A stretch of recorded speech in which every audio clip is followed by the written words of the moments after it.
여러분, 우리가 11월 감사라는 주제를 가지고 계속 이야기를 하고 있는데요. 저도 한번 생각을 해봤어요. 우리가 이제 감사라는 것에 대해서 우리가 말씀을 듣거나 이야기를 나누다 보면 여러분 좀, 이젠 좀 적당히 할 때가 됐다 이런 생각 드시지 않아요? 우리가 이제 매번 감사에 대해서 이야기를 하면 오히려 우리가 좀 말할 것도 부족해질 것 같고 우리가 오히려 마음에 감사한 어떤 감정적인 것들, 감흥도 많이 떨어질 것 같잖아요. 근데 오히려 신기하더라고요. 이번 11월 한 달 동안 제가 어쨌거나 제가 수요일마다 주제가 감사잖아요. 이게 추수감사절 뿐만이 아니라 그러다 보니까 계속 저도 이 감사에 관련된 책도 읽고 또 내 삶의 감사에 대한 이야기도 자꾸 생각해보고 더 나아가서는 말씀도 듣고 찬양도 하고 그러다 보니까 오히려 감사가 끊기는 게 아니라 감사가 더 풍성해지는 것 같아요. 이게 감사의 놀라운 능력인 것 같아요. 우리 자녀들에게 가장 중요한 것이 무엇일까? 우리 자녀들에게 무엇을 교육시켜야 될 것인가? 그래서 미국에서 연구를 했었대요. 그래서 우리 자녀들에게 어떤 교육을 해야 우리 자녀들이 인지적으로 또한 잘 성장하고 그 아이들이 발전하고 좋은 성인이 될 것인가. 그랬더니 결론이 나왔는데 아이들이 감사할 수 있는 사람이 되면 그 아이는 매우 긍정적이고 도전적이고 매우 소망을 품는 아이가 되더라는 거죠. 여러분, 우리는 매우 당연하게 생각하는 일들이 참 많습니다. 아마 우리 아이들이 아침에 엄마가 밥을 차려줬다고 그래서 너무 고마워하지 않을 것 같아요. 엄마가 학용품 사라고 돈 준다고 고마워하지 않죠. 아침에 옷을 입혀준다고 고마워하지 않죠. 근데 여러분 한번 길거리를 지나가 보세요. 길거리에 있는 노숙인한테 여러분 단돈 1,000원짜리 하나 줘보세요. 그 사람이 욕할까요? 고맙다 그럴까요? 고맙다 그러죠. 이제 그 1,000원 가지고 술을 먹든 뭘 하든 그 이유는 다르겠지만 만약에 여러분 가다가 여러분들이 입고 있는 옷을 벗어서 그 거린에게 줬다고 생각해 보세요. 그럼 거린이 욕할까요? 고맙다고 그럴까요? 고맙다고 그럴 거예요. 그런데 우리 집에서 지율이가 있는데 지율이가 입던 옷을 은율이한테 줬어요. 입으라고. 고맙다고 그럴까요? 욕할까요? 욕하죠. 여러분 이게 바로 우리는 누구에게나 정말로 받는 것에 대해서 당연하다고 생각하는 일이 참 많다라는 거죠. 그러다 보니까 우리는 그 감사에 대해서 감사하지 못하게 돼요. 그러면서 그 가치를 잃어버려요. 그 의미를 잃어버리는 거죠. 그러면서 종국에는 우리는 그것을 통해서 더 큰 풍성한 은혜, 더 큰 기쁨으로 나아가지 못하는 거예요. 그래서 이 시대의 아이들에게, 우리 자녀들에게 가장 중요한 것은 감사할 수 있는 사람. 당연한 것이 아니라 그것이 은혜이고 사랑이고 그것이 정말 배려였음을 이해할 수 있게 해야 된다는 것이죠. 그런데 우리는 상황적으로 보면 그렇게 이해가 되지 않을 때도 있더라는 거예요. 여러분 오늘 말씀을 보면 안나라는 선지자에 대해서 이야기가 나옵니다. 이분은 여자였죠. 그리고 나이가 지금 매우 많다라고 나와 있습니다. 근데 이제 오늘 그가 뭐라고 되냐면 가부가 되고 84세가 되었다. 그런데 이 여인은 결혼한 후 7해 동안 남편과 살다가 가부가 됐다는 거예요. 그러니까 7년 정도 남편과 살다가 종국에는 남편이 먼저 죽고 결국에는 가부로 한 60년 이상을 거의 70년 정도를 어떻게 해요? 살았다라는 것이죠. 자, 여러분 한번 생각해 보세요. 그 시대에 남편이라는 존재가 뭡니까? 사회적으로, 경제적으로, 혹은 그 모든 것에 있어서 공급해주는 사람이에요. 보호자예요. 그런데 그런 보호자가 없어졌다라는 거예요. 여러분 그렇다면 그 상황에서 감사할 수 있겠는가라는 거죠. 근데 여러분, 우리는 이 여인의 삶에 대해서 잘 몰라요. 더 중요한 것은 이 안나라는 여인이 남편과 살았던 그 7년의 시간이 어땠을까요? 좋았을까요? 나빴을까요? 아이는 좋을 수 있어. 실력까지는 좋을 수 있어요? 그런데 우리가 뭐 성경에는 나와 있진 않겠지만 아마도 그 여인의 삶 속에서 가장 즐겁고 기쁜 시간, 가장 안정적인 시간이 바로 이 시간이 아니었을까요? 뭐 그 남편과 얼마나 사이가 좋았는지 사랑을 받았는지는 잘 모르겠어요. 그러나 아무튼 그 남편으로 인해서 매우 안전하게 또 소속감을 갖고 또 사람들에게 존중받는 생활을 했을 거라는 것이죠.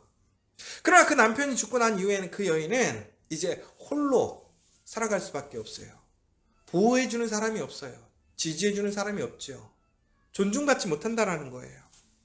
그런데 이 여인은 그 상황에서 어떻게 했냐면 바로 성간을 떠나지 아니하고 주야로 금식하고 기도함으로 살았다라고 나와 있어요. 그러니까 남편이 죽은 이후에 이 여인의 삶의 핵심이 뭐였냐면 결국은 성전에 가서 주야로 금식하며 기도하는 삶을 살았다라는 거예요. 자, 여러분 이때 이 여인이 한 40년, 그러니까 한 60년 이상을 원망하고 울고 원통해하고 억울해하고 그렇게 60년을 살았을까요? 아마 우리는 그렇게 살았을 수도 있을 것 같아요. 한이 맺혀서 항상 성전에 가서 자기의 어려움, 곤란함, 피곤함, 두려움에 대해서 하나님께 기도했을 수도 있어요. 그런데 여러분, 우리의 뇌라는 게요, 참 신기한 게요. 우리의 뇌의 신경구조들을 보면요. 이 신경구조는요, 사용하면 사용할수록 그 기능이 발전하고 확장된대요. 그리고 그것이 결국에는 발달해서 우리의 습성이나 혹은 우리의 삶의 어떤 행동들이 점점 그곳에 적합하게 변화되어져 간다고 합니다. 그래서 요즘 밝혀지는 뇌과학에서는 결국은 무슨 얘기냐? 우리가 태생적으로 어떠한 특별한 기능을 받는 것이 중요한 것이 아니라 얼마나 꾸준하게 지속적으로 우리가 그 일들을 유지해 가느냐. 그럼 결국에는 그것이 어떻게 되느냐? 우리 뇌가 그 길을 확장시키고 넓히고 전국에는 더 자라가게끔 만든다라는 거예요. 그러니까 우리가 여러분 불평하고 불만하고 정말 하나님 앞에 원통해하고 억울해하는 그러한 부정적인 삶의 그러한 모습들을 살아가기 시작하면요. 우리의 뇌는 어떻다는 거예요? 그러한 작용과 기능들을 어떻게 해요? 확장시키고 발전시킨다는 거예요. 그럼 그 사람은 어떤 사람이 되는 거냐면요. 긍정적인 것보다는 부정적인 것, 기뻐하기보다는 슬퍼하는 사람, 사람을 인정해주기보다는 비판하는 사람, 이런 식으로 발전하는 거죠. 근데 반대로 우리가 그 상황 속에서 그 상황을 긍정적으로 바라보고 감사하고 기뻐하고 소망을 갖고 도전하는 삶을 살아가게 되면 어떻게 된다는 거예요. 그 삶을 살아가는 그 삶이 당장은 그 사람에게 유익을 끼치지 못해요.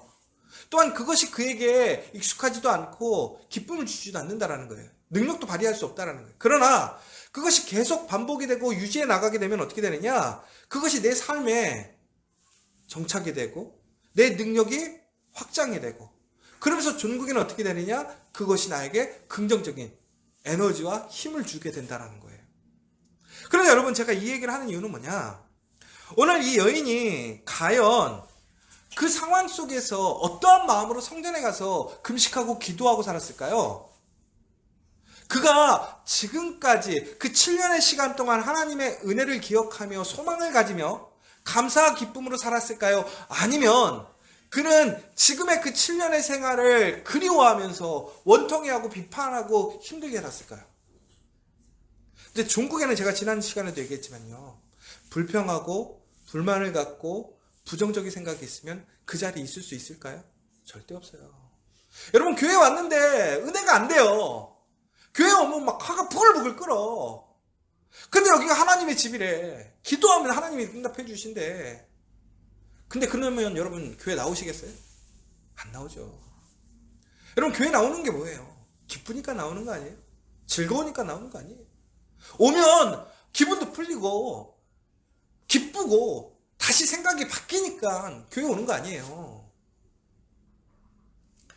여러분, 이 여인은 결국에는 오늘의 삶이 결국에는 남들이 봤을 때는 행복한 삶이 아니에요.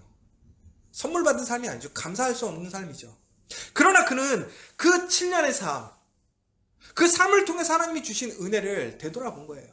제가 아까 처음에 얘기했던 것처럼 우리가 기쁠 때는 하나님께 찬양하고 기뻐해요. 그러나 환난의 날, 우리가 정말 슬프고 어려울 때는 뭐 하는 거예요? 뒤돌아보는 거예요. 되돌아보는 거예요. 뭘 되돌아보는 거예요? 나의 잘못이 있는가 없는가도 살피겠지만 하나님의 은혜를 되돌아보는 거예요. 하나님의 사랑을 되돌아보는 거예요. 여러분, 근데 우리가 되돌아보는 이유는 뭐예요? 그 기쁨이 그때의 기쁨으로만 끝나는 것이 아니잖아요. 바로 예수 그리스도를 통해서 정말 그 하나님의 나라에서는 그 기쁨이 더 큰 기쁨이 되는 것이잖아요. 그것은 경험했던 것은 아주 작은 것이고 더 큰 하나님의 은혜와 능력을 우리는 가질 수 있게 되는 거잖아요. 바로 그 소망과 감사와 기쁨으로 그 자리를 지켜간 거예요. 여러분, 감사라고 하는 것은 전국에는 오늘 내가 살아가는 힘이 되는 거예요. 내가 다시 소망을 가질 수 있게 되는 거예요. 여러분, 그러므로 인해서 우리는 어떻게 되는 거예요? 하나님께 감사하고 하나님의 은혜를 누리는 사람이 되잖아요. 전국에는 이 안나가 어떻게 되는 거예요? 예수님을 목격하게 되잖아요. 하나님의 구원, 하나님을 보게 되는 거예요. 어찌 보면 하나님과 동행하게 되는 삶이 되는 거죠. 이 땅에서. 여러분, 우리에게 가장 큰 복이 무엇입니까? 바로 예수 그리스도를 아는 거예요. 예수와 함께 하는 거예요. 예수를 보는 거라는 거예요. 그러나 우리는 이미 그 복이 우리에게 주어져 있어요. 그런데 우리가 하나님 안에 감사할 수 없다면 절대로 우리는 하나님을 바라볼 수 없는 거죠. 예수를 바라볼 수 없는 거예요. 예수의 그 은혜를 그때를 기다릴 수 없는 거예요. 이 여인이 정말 그 믿음으로 감사함으로 그 자리를 지키지 않았다면 그 여인은 예수님을 만날 수 없었던 것이죠.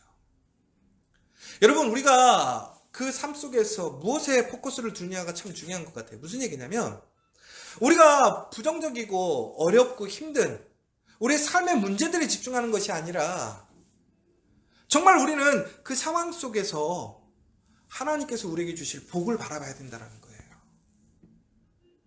여러분, 정말 우리가 오늘 살아가면서 오늘 우리는 무엇을 바라보고 살아갑니까? 정말 하나님의 은혜를 생각하고 하나님의 사랑을 기억하고 그래서 감사함으로 그 미래를 바라보고 살아가고 계십니까? 여러분, 그렇기 때문에 오늘이 우리에게 주신 선물인 거예요. 왜? 지금 좋고 나쁘고 편하고 안 편하고의 문제가 아니라 바로 오늘 내가 하나님을 기억할 수 있다는 것이 하나님의 선물인 것이고 내가 그 아픔이 있었기 때문에 오히려 그 아픔을 통해서 내가 하나님의 성전에서 하나님을 바라보고 감사하고 하나님께 소망을 줄 수 있었다는 거예요.